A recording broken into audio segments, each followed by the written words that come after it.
Wae lah dalah tekane Kanjeng wis tekan kene iki. Apa iki?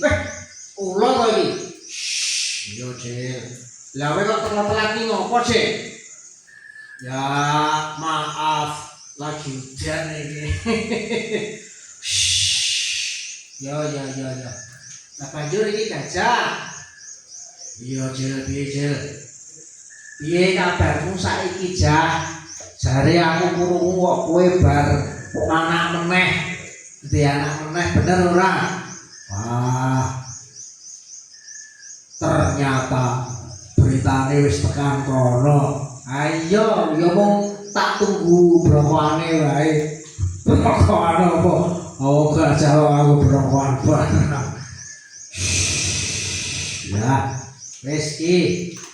Ula, ayo ula iki nek ngene iki jenenge ya ula naga nek nggon apa wayangan iki nek nggon menungso iki jenenge ula piton, ular sanca. Nah, kuwi iya Cil, kepiye Cil?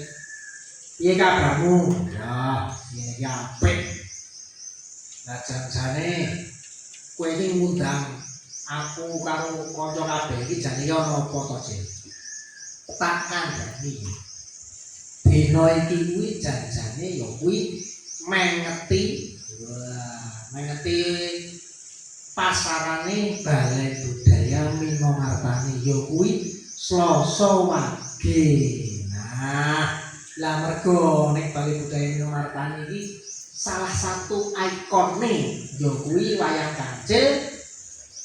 Mula diadani pentas reguler wayang kancil sebulan sepisan ana ing Selasa Wage. Ning ya kuwi ana masalahe.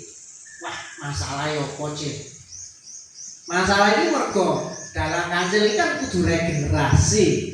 Dadi butuh bocah-bocah apresiator-apresiator baru. Oleh karena itu, nek gladen wayang kancil wis Selasa bengi do sekolah kabeh sesuke. Berarti gladen wayang kancil Selasa Wage kuwi diganti dadi Jumat Pahing amarga yen saiki Jumat sesuk Setu rak bocah-bocah padha prei sekolahe. Oh, ngono Cil. Iya lah wis kepiye meneh saiki iki awake dhewe ya regenerasi wayang kancil iki kudu tumitah omeh bocah-bocah saiki supaya besok yen wis gedhe bocah-bocah kuwi iso nularke sing jenenge kabudayan wong Jawa ya kuwi dongeng wayang kancil. Wah, ya serujuk ya kuwi. Wah, ya wis saiki ngene wae. Amarga kok amarga kose iki mengeti wayang kancil iki ya kuwi kudu mergo jasa-jasane Ki Lejah Subroto sing wis ngripta wayang kancil dengan gaya natural. Nah, natural kaya awake dhewe ngene iki dadi nek kancil kuwi ya sikile papat, gajah sikile papat, sing mlaku ya brangkang dadi ora ngadeg. Kaya ngono kuwi. Oh, ngono Cil. Ayo, ya wis lah. Saiki kancil bakal nerusake laku apa kuwi sing jenenge Topo Ngrane. Wah, yo Cil, karya slamet yo Cil yo. Karya slamet yo Cil yo. Yo wis yo kanca-kanca, aku lunga dhisik. Soang-soangan yo. Soang-soangan. Yo Cil.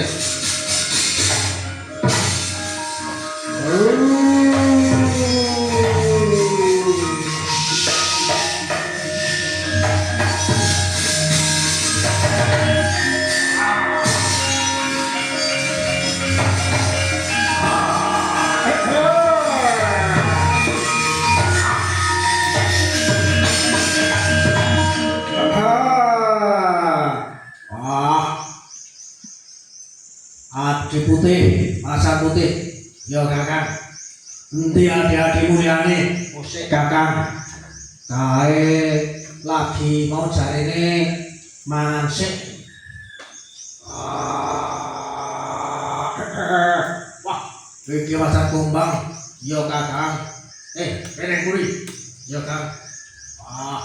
Endi si macan tutul? Si macan tutul. Kae, teko kae Kang, macan tutul Kang. Ayo, linggo sing kepenak. Yo Kang. Linggo sing kepenak. Kang. Kok aku krungu?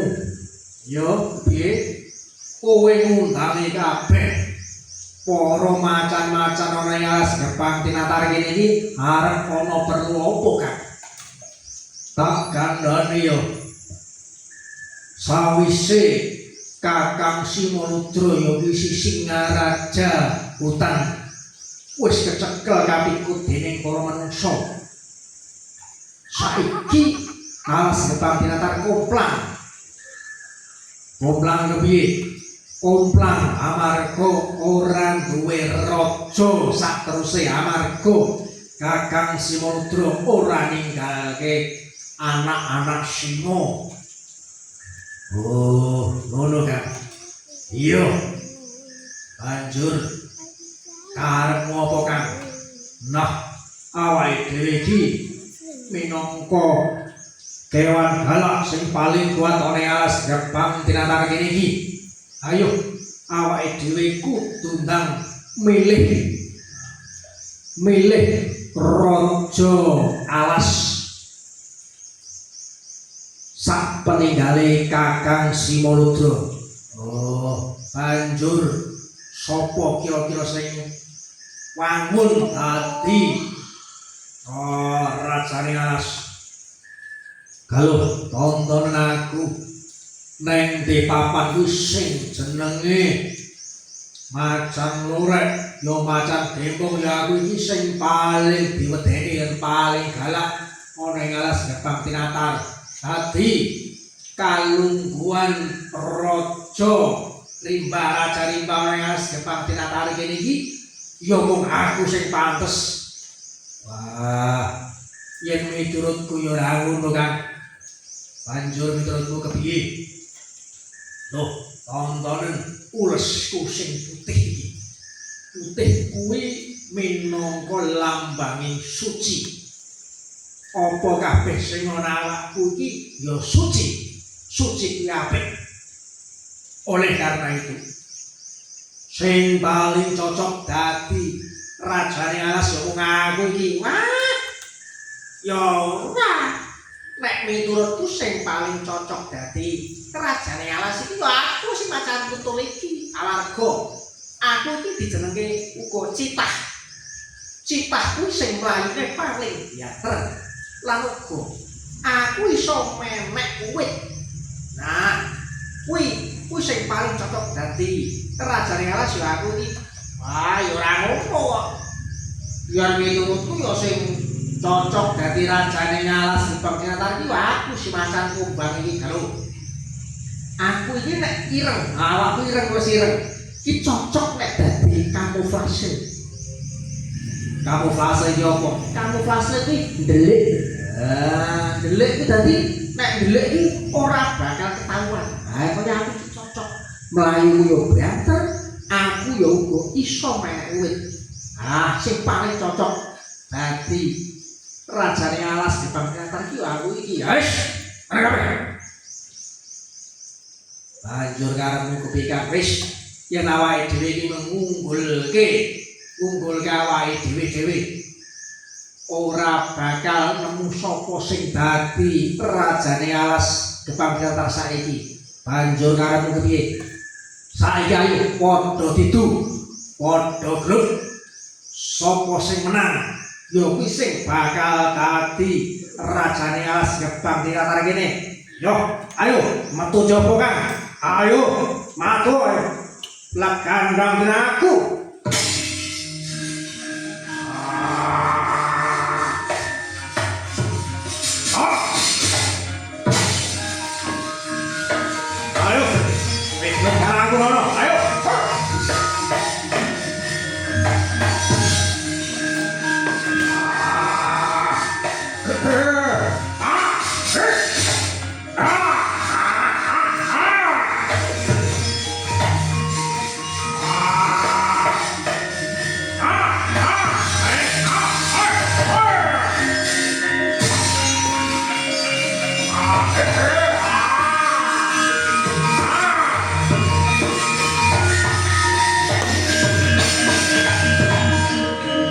Wah.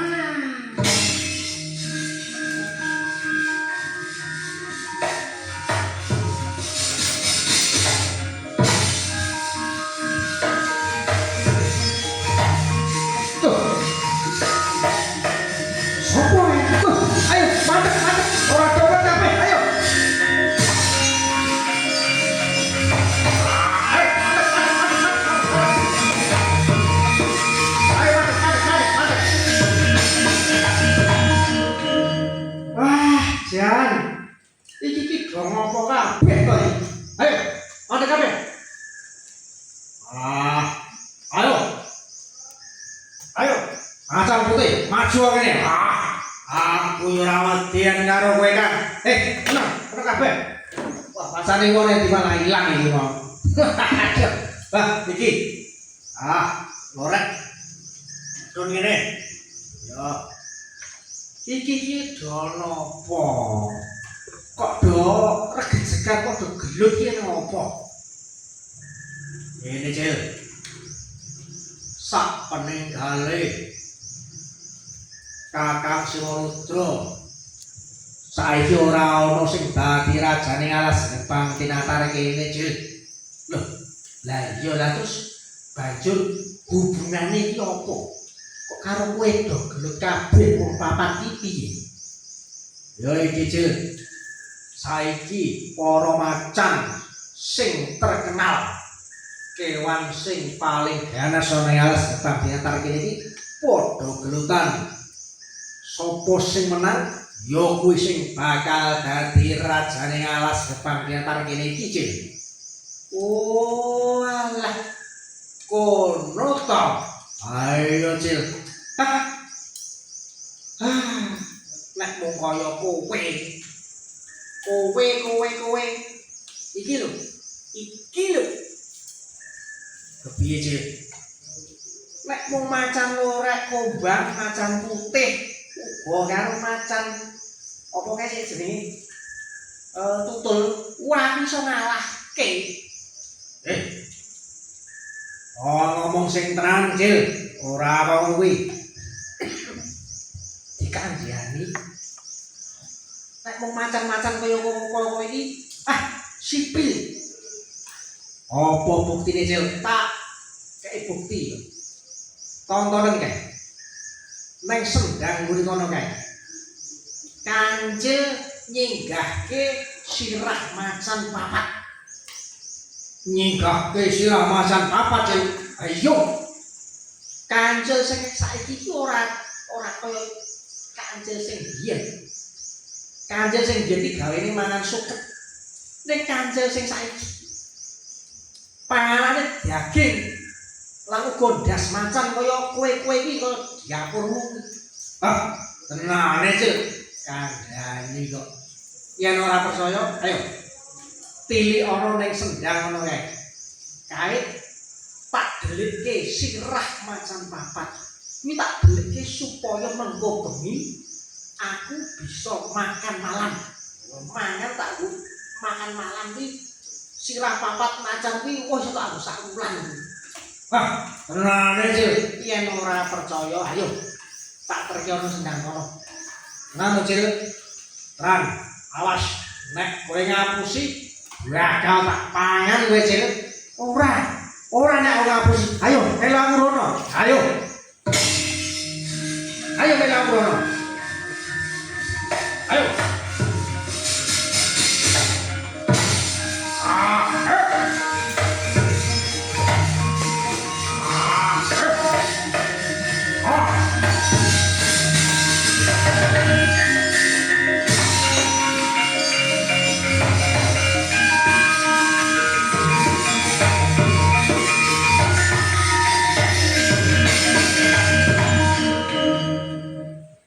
Cil, Wis tekan wong Cil.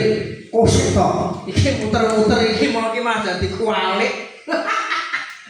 Ya wis ora apa-apa. Loh, kene muter kene iki lho, iki mau liwat jurang iki mau. Nah, tekan kene iki. Nah, kene iki. Macan. Iya, Cil. Rene yo. Endi yo? Ayo ku. Sing nang ngarepan kuwi. Gayo mbok yo. Mripat iki dileke ora merem kaya ngono kowe. Tonton iki lho. Oh. Sendang ngarepan iki. Gayo suarane wis mak kemricik. Yo nek ngono kuwi aku nyinggahke sirah macan papat. Nah, dadi nek mung kaya kowe wae aku iki ora wedi andani. Tenane lho, Cil. Kandhani kok. Wis. Nek kowe ora percaya, ayo. Tili ana ning kono kae. Iku ora ning kono ana macan sirah macan sing tak dhewe. Tenan lho, Cil. Iya. Wis kono, lunga. Ya aku tak lunga sik. Nah, iku janji nek kowe weruh ning kono sirah macan, kowe aja mlayu biayaan. Nah, nek kowe mlayu biayaan yo nyedak cengelku, aduh ngono yo gepeng aku. Wis kono, usah kokean triwis. Kono. Ya wis. Wah, piye iki? Apa yo bener sing diomongke Kancil yen pancen Kancil iki saiki gawene mangan macan kaya aku iki. Piye Kang? Oh, kuwi ning mburi kuwi sendange. Oh iya to. Ah, wis coba yo. Saiki ditilaki wae Kang saiki Kang. Yen pancen bener neng kono gas macan, wah saiki berarti Kancil wis sekti. Wah. Ya wis saiki dileki wae. Wah, aku rada wedi kepiye iki. Ya wis ora apa saiki barengan nang dhewe. Yo siap. Wah. Piye iki? Aku wedi.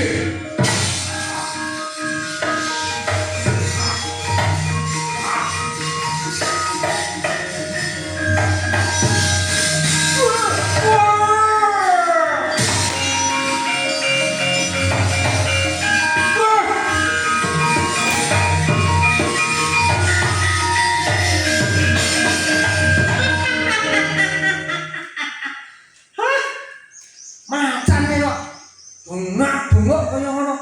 Ming weruh rupane dhewe iki. Dodo mlayu ora. Jan, sing jenenge macan yo ngono kuwi. Bengak-bengok. Ya kuwi pancen tenagane gedhe karosane gedhe ning nggon utek. Yo ming cilik. Ngono kuwi. Wah, ya wis paling ora aku wis iso mendamaikan. Wis iso mendamaikan para macan kae supaya ora do gelut ning alas getang dirawat kene iki mergo mung arep duwe kalungguhan rajane ngalas. Yo wis yen pancen mangkono lakune Kancil wis cukup ning papan iki. Kancil bakal nerusake laku nglakoni tapa ngrame. Soal-soalan yo kanca-kanca yo.